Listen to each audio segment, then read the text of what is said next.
Hello, Frank Lloyd Wright fans, organic architecture fans, fans of modern architecture. I'm Colin Slace, architect here in the Phoenix, Arizona area, your host and presenter and tour guide tonight for more Frank Lloyd Wright photos I have found out of my archives from the early 1990s.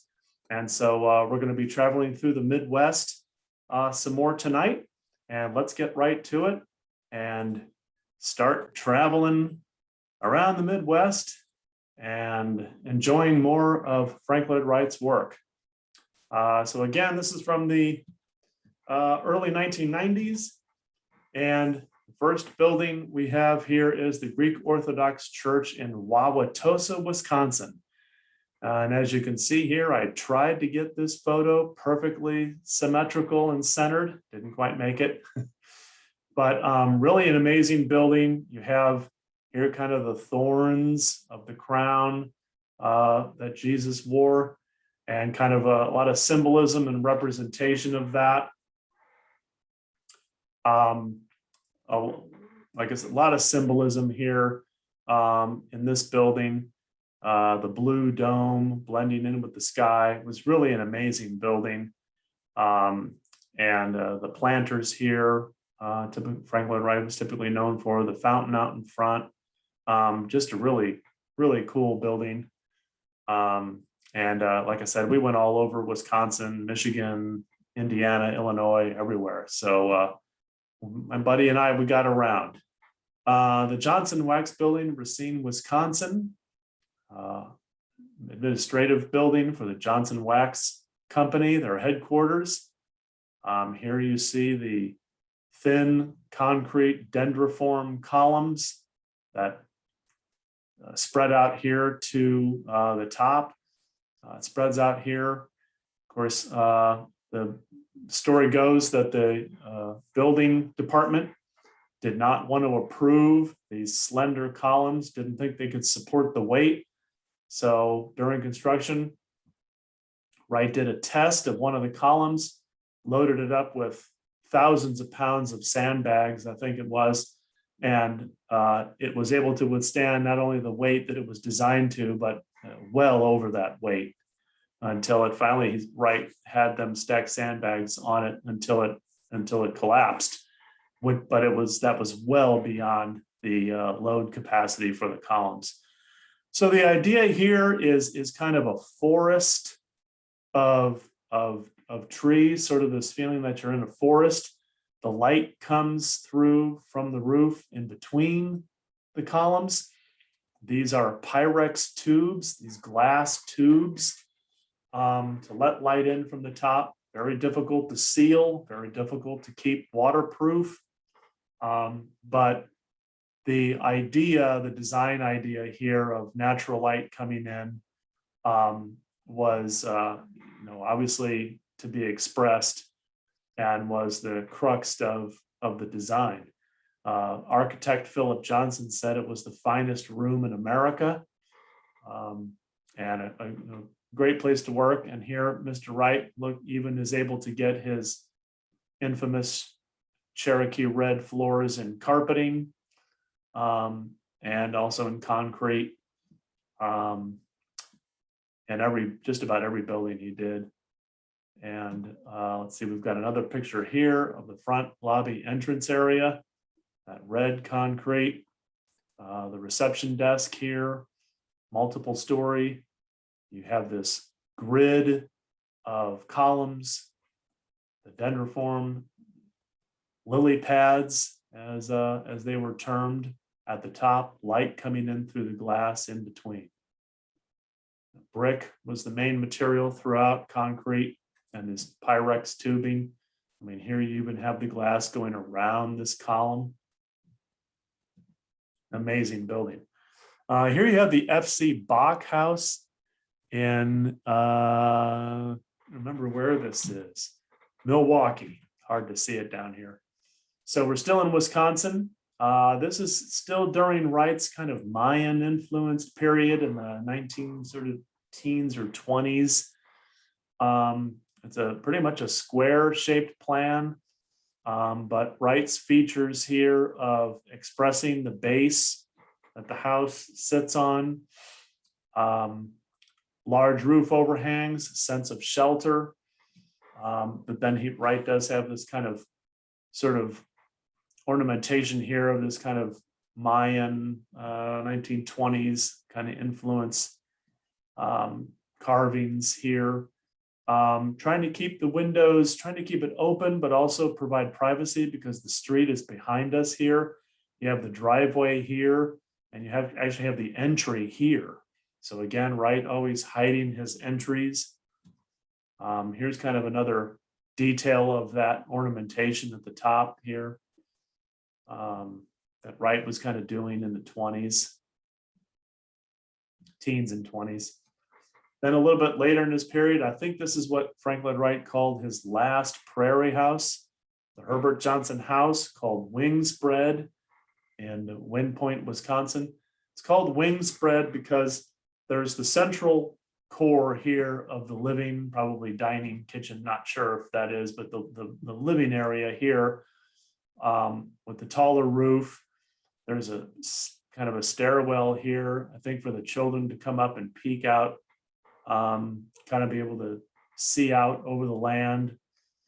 And then there are 4 wings of the house that extend in all 4 directions. Cars, servants, bedrooms, and not quite sure what the other wing was for.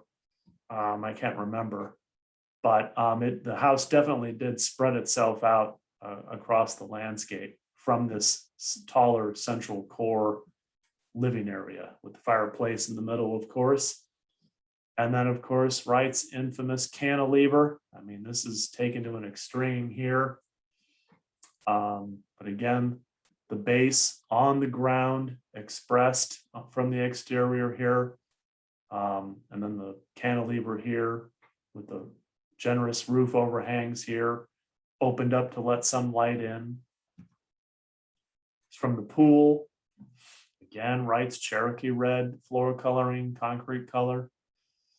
But the whole entire project is based on the grid and the module, and even has an angle in that module that the pool and everything conforms to. But the house definitely spreads itself out, as all of Wright's work does, on the prairie in these wings. Then here's just some miscellaneous other houses that Wright designed. These are these Erdmann prefab homes. I think we may still be in Wisconsin here, although I can't remember.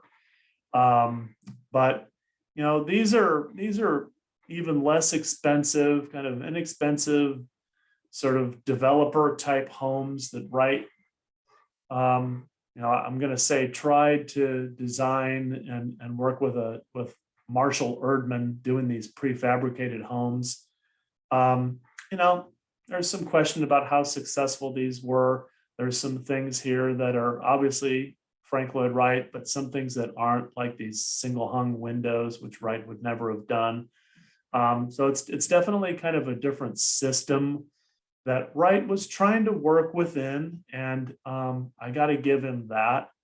Trying to still express the horizontal one story, trying to have lots of glass, trying to still have the French doors, the overhangs, but it's just not quite what Frank Lloyd Wright would have done and would do without it being work for this Marshall Erdmann. But you know, flat roof here for, you know, a garage instead of a carport, right? So that's unique. But still Wrightian elements, trying to work with the land, with the landscape, still creating a sense of shelter with the overhangs. Frank Lloyd Wright always said, you know, you don't have to have symmetrical gables or a gable roof. You know, you can have this be asymmetrical, so to speak. So in other words, the ridge isn't centered between these two eave points. It's got the stone base and the horizontality expressed. Entry is here. There's another one. This one, I think the garage might be detached, or the flat roof might attach here. But again, the high clear story, high windows in the front, Here in the public view, the entrance court here, entry doors here. This is probably the gallery or the hallway, bedrooms on the other side with larger windows that open up to the view, maintaining the privacy here. And of course, Wright maintaining that horizontality. So it's Mr. Wright trying to work with a developer client to some success, but I think not quite up to Wright's standards for what he was doing more on his own. The Unitarian Church, Shorewood Hills, Wisconsin, another Unitarian church here that Mr. Wright did. Of course, we all are familiar with the Unity Chapel in Oak Park in Illinois, but Wright does another one here in Wisconsin. The idea here, expressed in the roof, is two hands in prayer. So two hands together in prayer. Stone, again, major material. Glass, making the building of the site.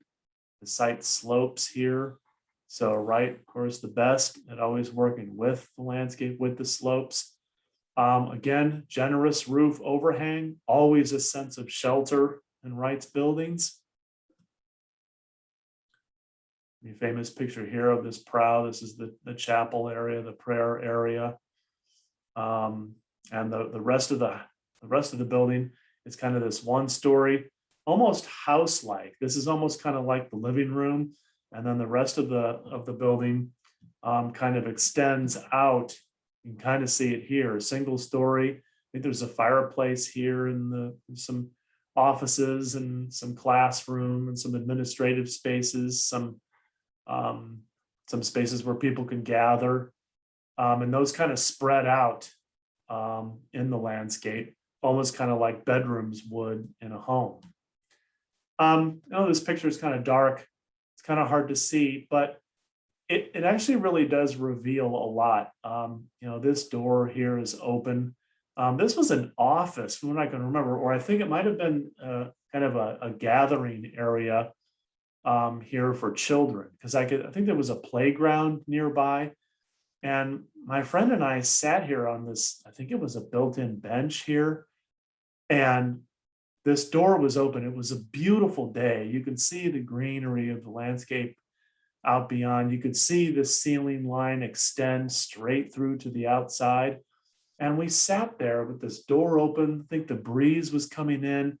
You could hear the sound of children playing. I mean, it really was spectacular. It was very peaceful, calm, relaxing.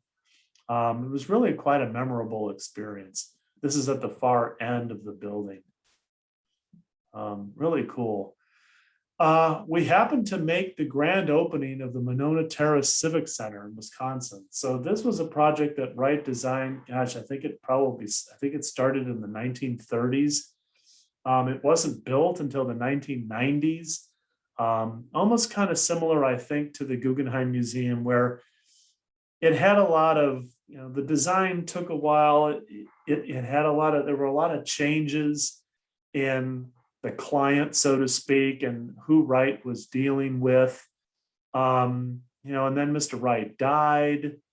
And then it just kind of never seemed to get approval, with voting on it, with going through the committees and the expense and, kind of the bureaucracy, and the whole process took decades.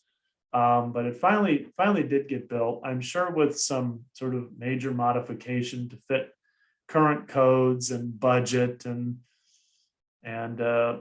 things like that. So, but still the idea of the building, I think, is here.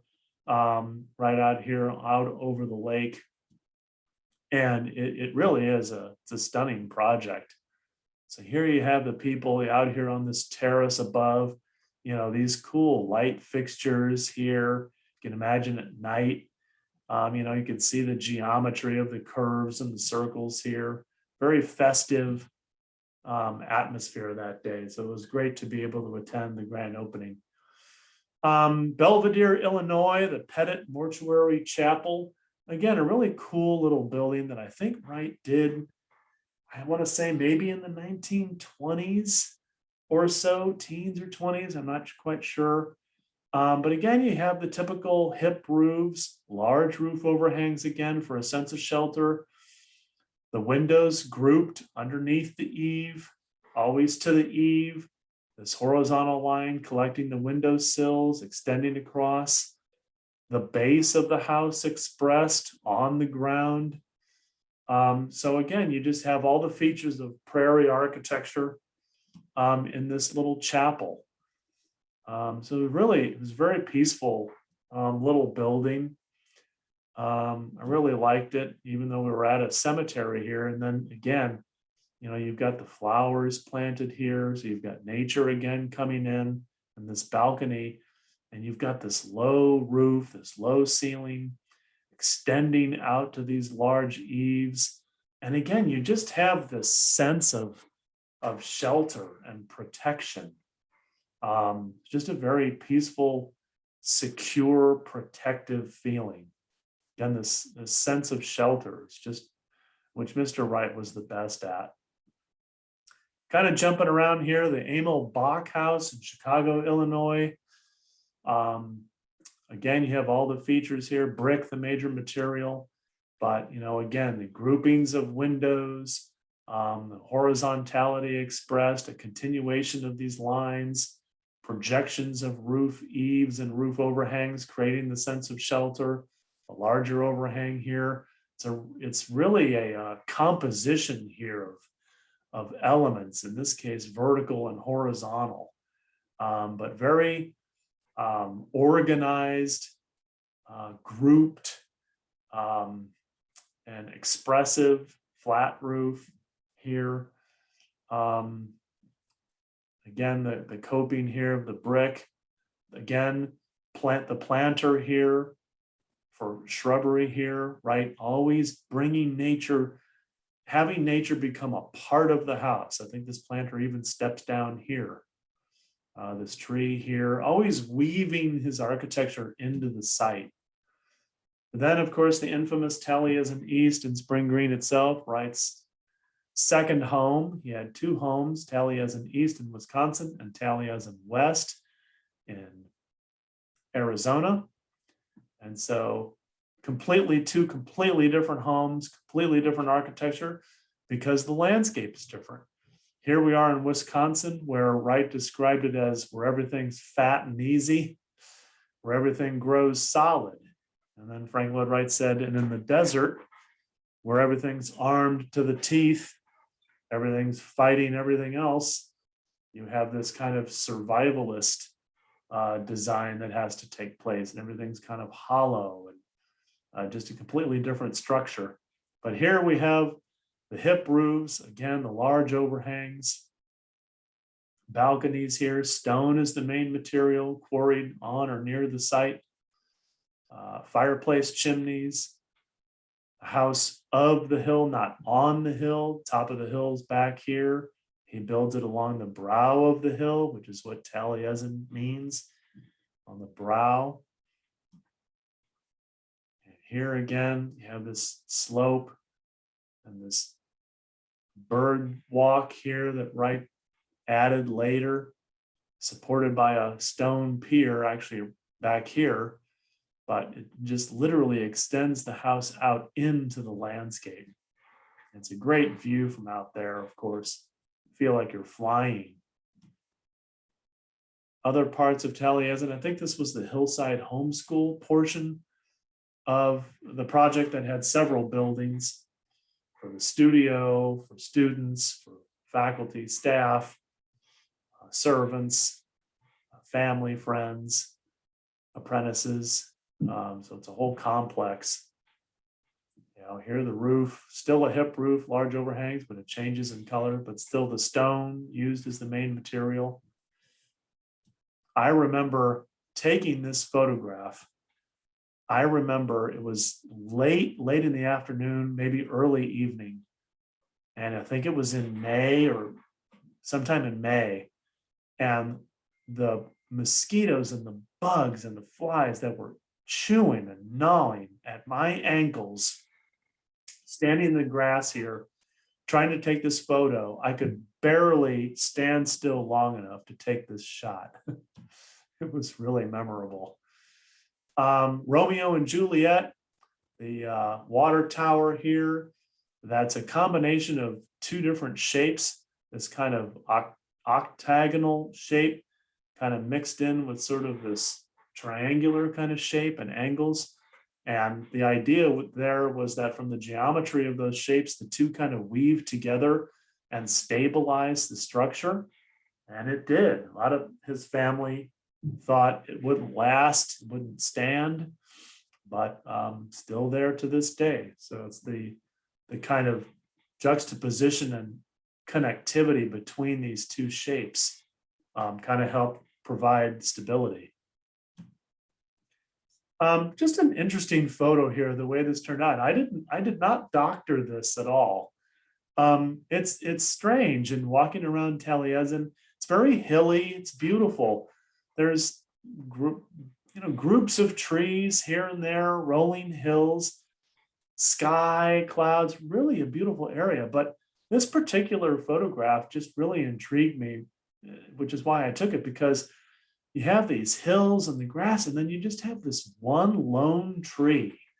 I mean, really strange. And so the way that this came out was really cool. It's got this very abstract feel to it.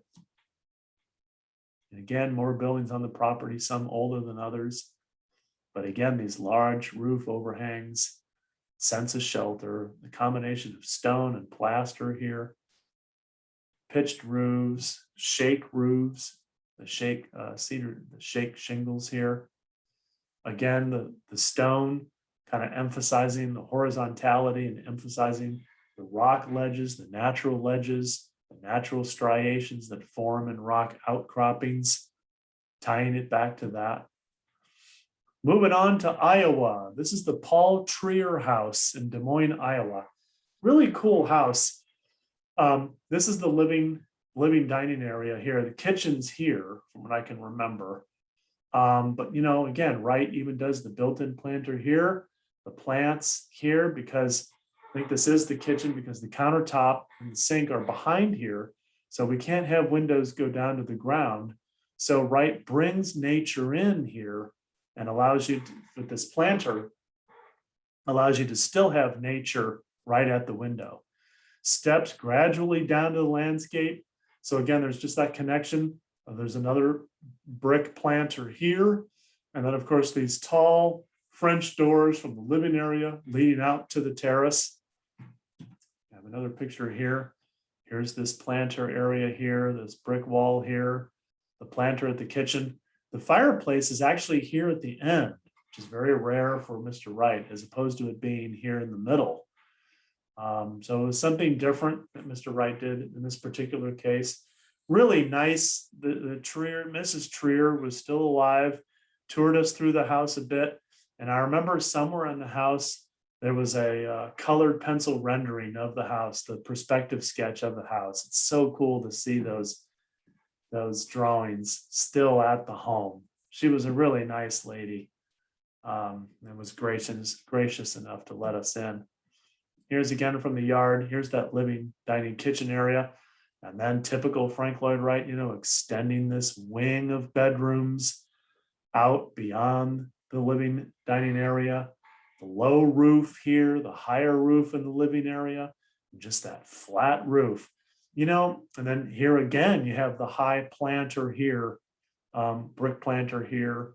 Again, just connecting nature, making nature a part of the architecture. I want to say here that, something so simple as, again, this roof, this eave height might be 7 feet, maybe even less than that.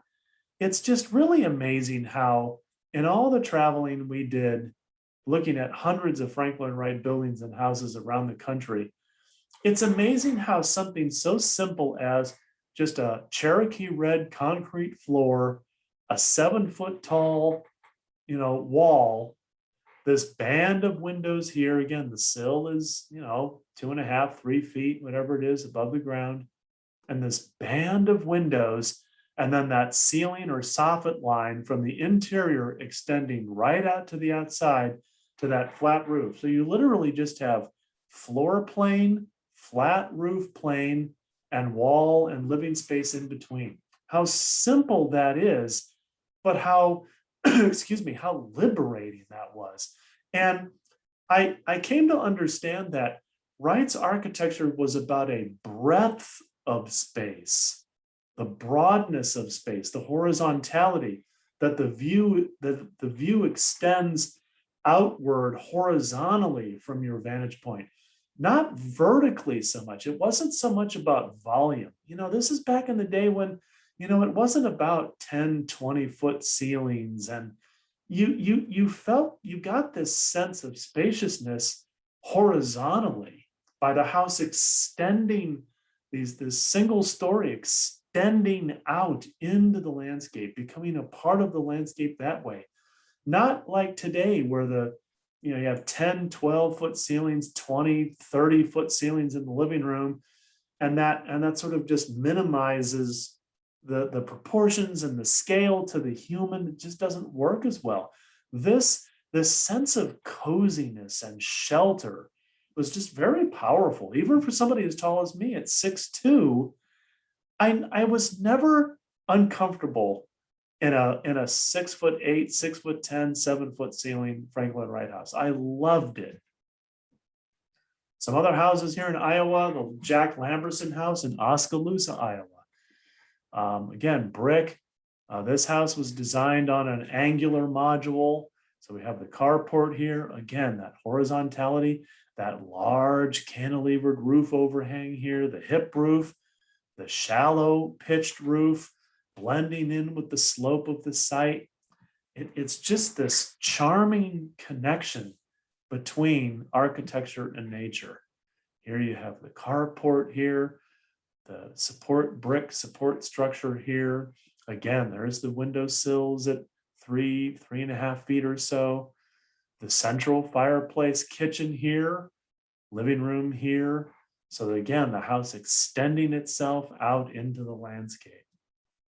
A little bit of a digression here, but in Iowa, this is the Merchants National Bank by Louis Sullivan. So Frank Lloyd Wright's mentor, employer for, I think it was 5.5, 6 years or so. But you can see all the detail here, but of nature, leaves and things like that, still kind of natural ornamentation, but ornamentation nonetheless, but marking this sense of entry here. Very interesting, and I was glad that we were able to see Frank Lloyd Wright's mentor's work here as well. Again, back in Oskaloosa, the Carol Alsop house. I think some things here were done.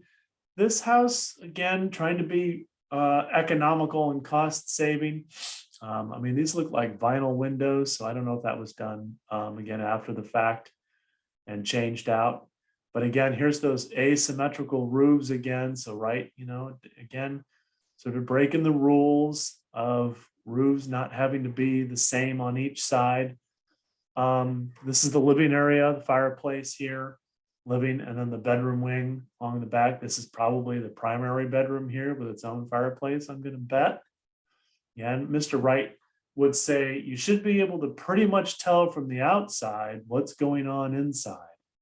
So again, the house should express that truth.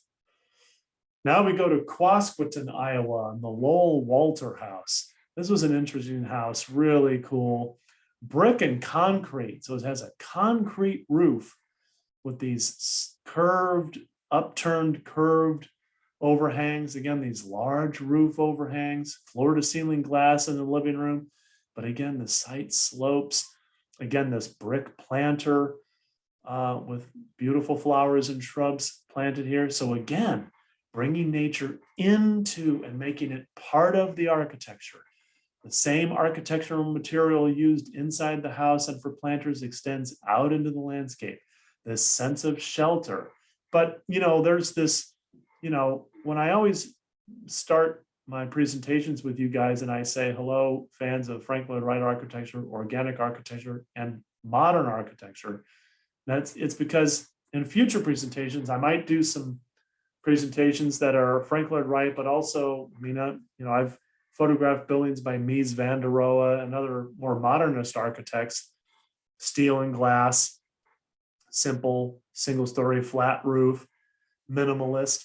But, you know, the incredible thing about Frank Lloyd Wright and organic architecture is you have that same modernism. I mean, here we have the flat roof, we have, you know, the exposed concrete floor, we have the structure, you know, we have the floor to ceiling glass. But, you know, the other modernist architects didn't necessarily, if ever, you know, have this large overhang to shade all that glass. You know, and especially nowadays too, I see it where you've got, you know, 10, 12 foot ceilings, these modernist boxes with no roof overhang to shade that glass. Now, I know that the technology of glass today is incredible. And there's triple pane and low E and tinted and all of that. But, you know, here Frank Lloyd Wright in the 40s and 50s, again, creating that sense of shelter. These are the things that you know, that modern architecture sort of failed on and missed, was that it's about the human being living inside. That it's about the sense of shelter, security, protection, comfort. You know, here again, there's this simplicity of just this pavilion in the garden, brick inside and out. Again, the generous roof overhangs.